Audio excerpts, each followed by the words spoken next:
Le problème qui se pose aujourd'hui à votre profession, c'est bien comment se positionner dans un contexte incertain, avec des difficultés économiques, mais aussi des enjeux considérables par rapport en particulier à la mise en œuvre de la RT 2012. Comment se positionner, comment faire évoluer vos compétences, comment saisir des nouvelles opportunités.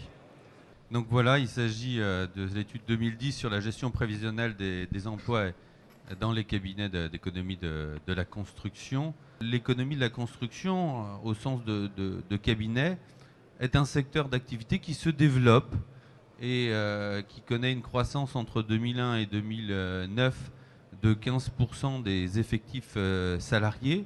Sur le plan externe, il faut quand même noter que la démographie française est bien orientée. Et ça, c'est un point extrêmement important. Qui dit plus de population, dit plus de logements, dit plus de construction. La dynamique interne, c'est d'abord qu'il y a des tout petits cabinets, notamment des professionnels libéraux, et il y a des cabinets plus importants, et que les uns et les autres sont en réalité sur des marchés assez différenciés. La seconde chose, c'est qu'il n'y a pas véritablement concurrence entre cabinets. Moi, je retiens 5 points clés. Une croissance des effectifs de la profession, une concurrence entre les cabinets indépendants et des gros cabinets multicompétents, une complexification de l'acte de construire qui donne une prime aux spécialistes, mais aussi à l'approche transverse qui est un peu la signature des économistes, une notion de territorialisation de l'activité et finalement un optimisme sur l'évolution dans les années à venir. Nous, ce qu'on trouve, c'est qu'on dit qu'il y a un économiste de la construction. Puis quand on va dans la chronologie de dossier, on voit que cet économiste qui gère souvent qu'une partie, on perd l'économie générale qu'il pourrait avoir. Et on se dit souvent, nous, qu'il faudrait qu'il y ait un leader dans l'équipe qui porte financièrement.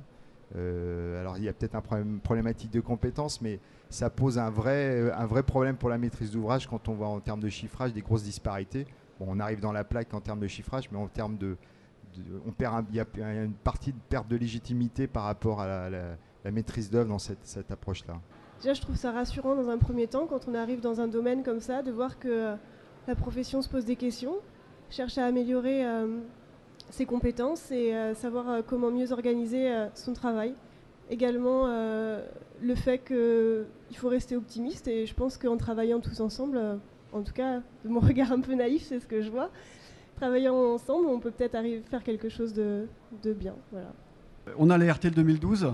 On est maintenant dans une logique de recherche de performance à tous les niveaux, économique, environnemental, énergétique.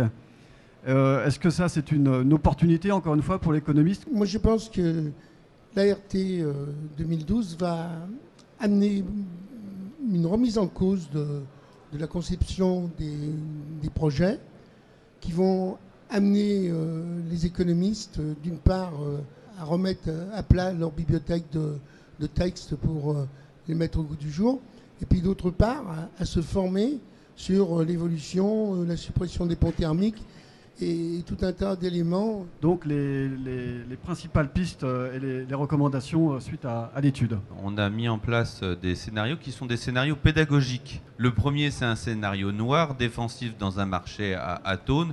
On a donc un marché peu dynamique, des dégradations de finances publiques, le développement de PPP. Le résultat en termes de concurrence, c'est le développement des compétences d'économie de la construction ailleurs que chez les économistes de la construction. C'est la transmission des cabinets d'économie de la construction à d'autres qu'à des salariés ou d'autres cabinets d'économie de la construction. Voyons maintenant celui que nous avons appelé le scénario vert. On l'a caractérisé comme étant entreprenant dans un marché porteur et en termes de concurrence, la valorisation des équipes pluridisciplinaires dont on a parlé, d'avoir le rôle de personnes ressources confiées aux économistes, c'est ce qu'on vient de dire, qu'ils jouent un rôle clé de chef de projet, un maillage opportuniste dans vos territoires et l'augmentation de la taille moyenne des cabinets. Plus on a essayé de conclure sur le profil même d'économiste de la construction, il faut des connaissances actualisées, une polyvalence confirmée, une transversalité affirmée, une spécialisation développée, une capacité à passer du rôle d'assistant à celui de chef de projet, de concepteur, et entrer dans des logiques de qualification, notamment au PQTech.